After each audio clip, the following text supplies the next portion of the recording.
الله الله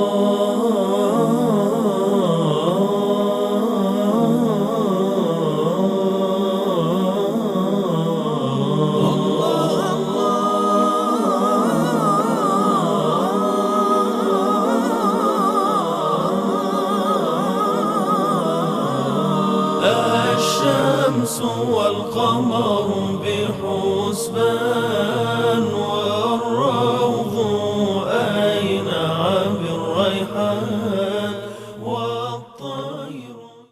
أعوذ بالله السميع العليم من الشيطان الرجيم. بسم الله الرحمن الرحيم وبه نستعين وصلى الله على سيدنا محمد وعلى آله الطيبين الطاهرين. رب اشرح لي صدري ويسر لي أمري واحلل عقدة من لساني يفقه قولي. اللهم كن لوليك الحجة ابن الحسن صلواتك عليه وعلى آبائي في هذه الساعة وفي كل ساعة وليا وحافظا وقائدا وناصرا ودليلا وعينا حتى تسكنه أدك توعا وتمتعه فيها طويلا برحمتك يا أرحم الراحمين. Chers frères, chères sœurs, recevez la salutation de paix et de miséricorde. Assalamu alaikum wa rahmatullahi wa barakatuh. Dans l'émission précédente, nous parlions de l'altération du Saint-Coran. Dire que il y a eu en fait un changement ou une conversion, n'est-ce pas, dans le Saint-Coran en termes du sens du Saint-Coran, en termes de l'ordre, n'est-ce pas, de révélation, n'est-ce pas, des versets, ou bien en termes de la composition, n'est-ce pas, de la phrase. Nous disons que tout cela n'a pas existé. Pourquoi? Parce que dans notre conception, nous, les adeptes d'Ahl al-Bayt alayhim salam, nous disons que le saint prophète Mohammed sallallahu alayhi wa sallam, de la manière qu'il a reçu le Saint-Coran d'Allah subhanahu wa ta'ala, c'est de cette même manière-là qu'il les a transmis, nous l'a transmis, sans pour autant qu'il ne puisse soustraire ou additionner quoi que cela, quoi que ce soit, n'est-ce pas, dans l'essence même du Saint-Coran. Et que lorsque nous nous revenons même au Saint-Coran, nous verrons, n'est-ce pas, des styles même qui montrent cela. Parce que dans le Saint-Coran, le saint prophète Mohammed sallallahu alayhi wa sallam, quand il vient, il nous dit qu'Allah subhanahu wa ta'ala nous dit Ikra. Ou bien Kul a'udhu bi rabbin nas. Parce que c'est Allah subhanahu wa ta'ala qui parle, n'est-ce pas, au saint prophète Mohammed sallallahu alayhi wa sallam. Il envoie l'archange Gabriel. Et l'archange Gabriel vient lui dire, il dit lis, récite. Ou bien Kul dit. Si le saint prophète Mohammed sallallahu alayhi wa sallam avait essayé de faire, n'est-ce pas, des modifications, il n'allait pas utiliser le même style. Il allait changer. C'est-à-dire, l'archange Gabriel vient au saint prophète Mohammed sallallahu alayhi wa sallam avec la mission d'Allah subhanahu wa ta'ala en lui disant que Dieu dit de lire. Donc, Allah subhanahu wa ta'ala dit à Gabriel, vient dire au saint prophète Mohammed de lire. L'archange Gabriel vient vers le prophète, il dit lis. Alors, quand le saint prophète Mohammed sallallahu alayhi wa sallam vient vers nous, il ne va pas venir nous dire de lire. Il vient nous dire que Allah subhanahu wa ta'ala me dit de lire. Donc, il me dit de lire. Alors, le saint prophète Mohammed sallallahu alayhi wa sallam n'est pas venu nous dire qu'il me dit de lire, mais il est venu avec les mêmes expressions, c'est-à-dire les mêmes mots que l'archange Gabriel l'a apporté en lui disant lis. C'est ces mêmes mots-là qu'il a utilisés et il a dit également lis. Hein? Et souvent même, Kul a'udhu bi rabbin nas. Dit, n'est-ce pas, je cherche, n'est-ce pas, protection auprès, n'est-ce pas, du maître, du Seigneur, n'est-ce pas, des gens. Donc, ce sont ces mêmes mots sans pour autant qu'ils ne changent, n'est-ce pas, de style. Donc, nous, dans notre conception, il n'y a pas eu d'altération, n'est-ce pas, dans le Saint-Coran. C'est-à-dire le Saint-Coran que voici, en termes de mots, la classification, n'est-ce pas, des mots, c'est la même chose. Et c'est le même Coran qui, n'est-ce pas, fut au temps du saint prophète Mohammed sallallahu alayhi wa sallam. Souvent, on nous dit non, que les chiites ont un autre Coran. Promenez-vous, n'est-ce pas, dans le monde chiite. Allez-y avec des caméras cachées. Faites semblant même d'être des chiites et faites des investigations et cherchez à voir est-ce que réellement les chiites ont un autre Coran.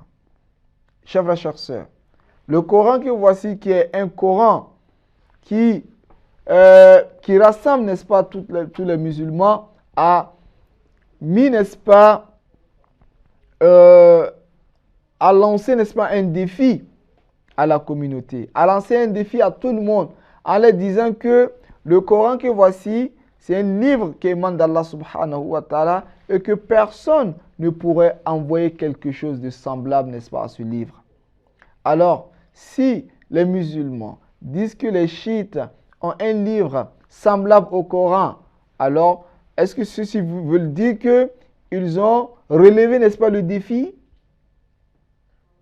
Parce que Dieu dit qu'on ne peut pas envoyer quelque chose de semblable. Alors pourquoi est-ce que vous dites que les chiites ont un autre Coran? Si réellement on a un autre Coran, c'est qu'on a pu lancer, n'est-ce pas, relever le défi, qui est archi faux. Parce qu'aucun chiite ne prétend relever, n'est-ce pas, le défi. Parce que le même Coran que nos frères sunnites ont, ce sont ce même livre qui se trouve chez les chiites. Qu'on se promène un peu partout dans les États, comme on appelle, gouvernés par les chiites, dans les pays à majorité, n'est-ce pas, chiites, dans les pays même à minorité chiite, où nos amis de part et d'autre que nous avons, n'est-ce pas, qui sont des chiites, que nous puissions essayer de les demander, voir est-ce que réellement, sincèrement, les chiites, n'est-ce pas, ont un autre Coran.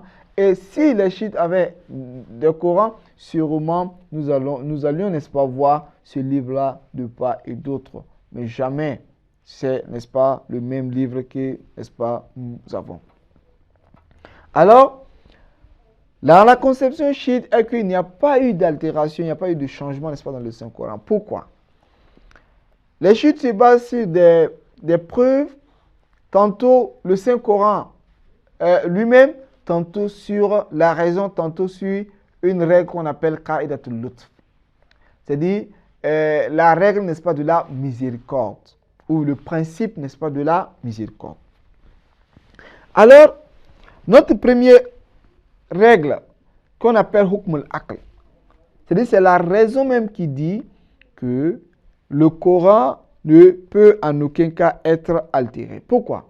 Parce que le Coran, comme vous le savez, c'est le livre qui est amené à diriger, n'est-ce pas, les gens, à orienter, n'est-ce pas, les gens.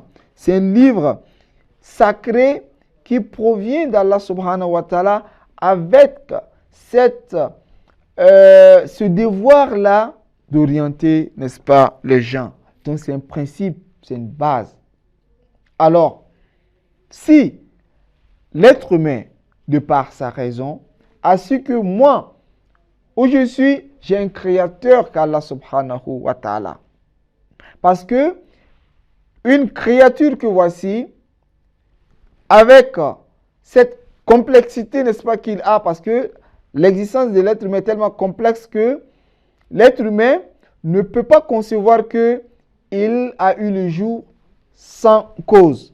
Donc on se dit, sûrement nous avons une cause, et notre cause c'est Allah subhanahu wa ta'ala, c'est Dieu, que tu l'appelles de n'importe quel terme que tu voudrais, mais nous avons un Dieu, nous avons un créateur. Alors ce créateur-là ne pourrait laisser l'être humain sans pour autant lui donner un guide, un catalogue. Donc c'est ce catalogue-là qui est le livre sacré qui est le Coran. Donc ce catalogue devrait être à la lumière ou bien à la lumière d'Allah subhanahu wa ta'ala, parce qu'il est sage. Alors s'il est sage, il devrait, n'est-ce pas, nous donner, n'est-ce pas, un livre de base qui ne pourrait en aucun cas être altéré. Parce que si ce livre est altéré, l'objectif recherché par Allah subhanahu wa ta'ala ne serait pas, n'est-ce pas, atteindre. Ça c'est d'un. De deux, il y a une règle qu'on appelle Qa'idatul Lutf. Allah subhanahu wa ta'ala nous a créés. Son objectif c'est quoi? C'est de nous faire atteindre, n'est-ce pas, la perfection. Donc, Allah subhanahu voudrait que nous puissions revenir vers Allah subhanahu wa ta'ala. C'est-à-dire, nous puissions venir vers lui.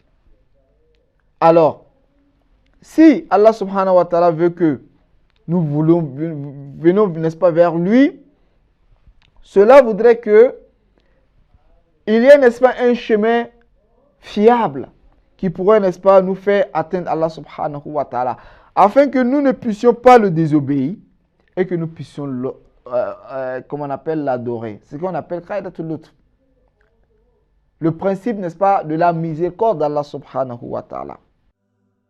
Ya Rabbana salli ala Ya Rabbana salli ala Taha an-Nabi wa alihi Ya Rabbana salli ala. Alors, le principe de la miséricorde d'Allah subhanahu wa ta'ala voudrait que il y ait un pont entre nous et lui, que c'est cette chose-là qui va nous permettre de pouvoir se rapprocher d'Allah subhanahu wa ta'ala. Et cette chose-là devrait être quoi? Stable. Devrait être inébranlable. Devrait être fiable. Alors, est-ce que quelque chose qui pourrait être altéré, la chose qui pourrait, n'est-ce pas, être falsifiée d'une manière comme d'une autre, est-ce que cela pourrait être un pont entre nous, n'est-ce pas, et Allah subhanahu wa ta'ala? Parce que le prophète lui-même, qui est un pont entre nous et Allah subhanahu wa ta'ala, celui-ci doit être fiable. De la même manière, le livre qui devrait être un pont entre nous et Allah subhanahu wa ta'ala devrait être fiable, sinon que l'objectif recherché par Allah subhanahu wa ta'ala ne serait en aucun cas, n'est-ce pas, atteint. Et dans le Saint-Coran, Allah subhanahu wa ta'ala met en évidence, n'est-ce pas, des choses. Il met en évidence, n'est-ce pas, quelques versets coraniques. Il y a en fait un ensemble de versets coraniques qui mettent en évidence que le Coran n'a pas été altéré. C'est-à-dire que de la manière que les versets ont été révélés au Saint-Prophète Mohammed sallallahu alayhi wa sallam, c'est de cette même manière-là qu'il nous a transmis. Entre autres, bien avant que nous n'abordions, n'est-ce pas, le sujet, dans notre introduction, nous avions eu à dire que le Saint-Prophète Mohammed sallallahu alayhi wa sallam, le style du Saint-Coran même n'a pas été changé. C'est-à-dire la manière, n'est-ce pas, qu'Allah subhanahu wa ta'ala l'a adressé, n'est-ce pas, la parole, le style n'a pas été changé. C'est-à-dire, même les pronoms personnels n'ont pas été changés, n'ont pas été altérés. C'est-à-dire, l'archange Gabriel vient dire au Saint-Prophète Mohammed, lis au nom de ton Seigneur, ou bien récite. Et le Saint-Prophète Mohammed sallallahu alayhi wa sallam vient, et c'est le même style qu'il utilise. Même, comment on appelle, même c'est impératif. Il dit, lis au nom de ton Seigneur. Donc lui aussi dit, lis au nom de ton Seigneur. Il ne vient pas changer, n'est-ce pas, le style. Et aussi, dans Surat al-Hijr, Allah subhanahu wa ta'ala nous dit ceci, Inna nahnu nazzalna dhikra wa inna lahu lahafizun. Et en vérité, c'est nous qui avons fait descendre le Coran et c'est nous qui en sommes, n'est-ce pas, les gardiens. Chers frères, chères sœurs, Allah subhanahu wa ta'ala, comme vous le savez, quand il nous dit quelque chose, quand il fait promesse, jamais de la vie, ils n'auront, n'est-ce pas, sa promesse. Et il nous a dit, n'est-ce pas, dans le Saint-Coran, Inna Allah la yukhliful mi'ad. Qu'Allah subhanahu wa ta'ala ne manque pas à ses promesses. Quand tu nous promets, sûrement, il va accepter, il va, n'est-ce pas, respecter son engagement. Alors, on se pose la question de savoir quels sont les engagements d'Allah subhanahu wa ta'ala. Parmi les engagements qu'Allah subhanahu wa ta'ala a pris avec nous est Inna nahnu nazzalna dhikra wa inna lahu lahafizun. En vérité, c'est nous qui avons fait descendre le Coran et c'est nous qui en sommes gardiens. Autre que nous, autre que Dieu pourrait prendre un engagement de garder quelque chose bien donné. Mais il est possible que celui-ci puisse, par manque de puissance, manque de force, par imperfection, pourrait, n'est-ce pas, manquer à son engagement, sans pour autant que cela ne soit, n'est-ce pas, de sa propre volonté. Parce que quand quelque chose est au-delà de ta puissance, tu ne peux rien faire. Tu es obligé, à ces moments-là, de se soumettre. Donc, souvent, on prend engagement de faire du bien, mais malheureusement, nous ne pouvons pas répondre, n'est-ce pas, à l'engagement. Pourquoi? Parce qu'il y a eu des choses qui se sont mises, qui se sont positionnées entre nous et la faisabilité de cette chose-là. Mais quand il s'agit d'Allah subhanahu wa ta'ala, est-ce qu'il y a-t-il quelqu'un de plus fort que Dieu, de plus sage que Dieu, de plus intelligent que Dieu, pour essayer de déjouer, n'est-ce pas, son système? Évidemment pas. Donc Dieu a pris, n'est-ce pas, l'engagement de changer et de veiller sur le Coran, de garder, n'est-ce pas, le Coran. Et le verset pourrait être compris quand c'est, n'est-ce pas, en arabe. Parce qu'en arabe, c'est en fait inna, ce qu'on appelle adat tawkid. En fait, ce sont des éléments qui mettent, qui mettent en évidence la volonté sincère d'Allah subhanahu wa ta'ala sur le fait de vouloir garder, n'est-ce pas, le Saint-Coran. C'est-à-dire, c'est un ensemble de mots et d'expressions qui mettent en évidence l'état ou bien la volonté et la grande volonté d'Allah subhanahu wa ta'ala de garder le Saint-Coran ou, n'est-ce pas, de surveiller le Saint-Coran. Alors, au-delà de tout cela, personne ne pourrait dire qu'il y a eu altération, n'est-ce pas, dans le Saint-Coran. C'est le Saint-Coran lui-même qui se défend. Et dans un autre verset coranique, Dieu dit « Wa innahu la kitabul aziz, la yatihi al-batil min bayni yadayhi wa la min khalfihi, tanzilu min hakimin hamid » Il dit, alors que c'est un livre puissant,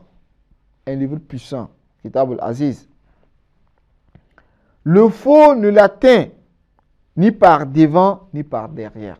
C'est-à-dire le Saint-Coran, que ce soit de par devant ou de par derrière, n'est-ce pas, infaillible. C'est une révélation émanante d'un sage digne de louange. Donc, c'est un sage.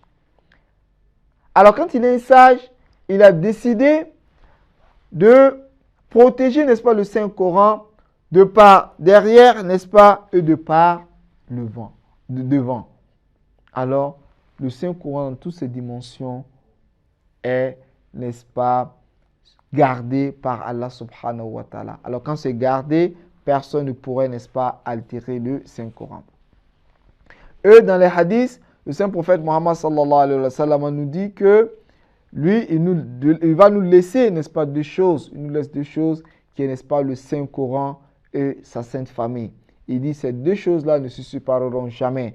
Alors si le Saint-Coran peut être un livre qui assure, n'est-ce pas, la guidée, n'est-ce pas, l'orientation des gens, cela voudrait dire que le livre lui-même est, n'est-ce pas, est protégé et ne pourra être altéré. Car en arabe, il était dit faqidu shay la yuti. Celui qui n'en est pas ne peut pas donner. Celui qui n'est pas pourvu ne peut pas pourvoir. Alors pour pouvoir pourvoir, il faut être pourvu de la chose. Il faut avoir pour pouvoir donner. Alors si le Saint-Coran ne peut pas être guidé, n'a pas pu se guider soi-même, n'a pas pu être en marge, n'est-ce pas, de l'altération, c'est qu'il ne pourrait pas, n'est-ce pas, assurer, n'est-ce pas, la guidée des gens. Sur ce, assalamu alaikum wa rahmatullahi wa barakatuh. Allah Allah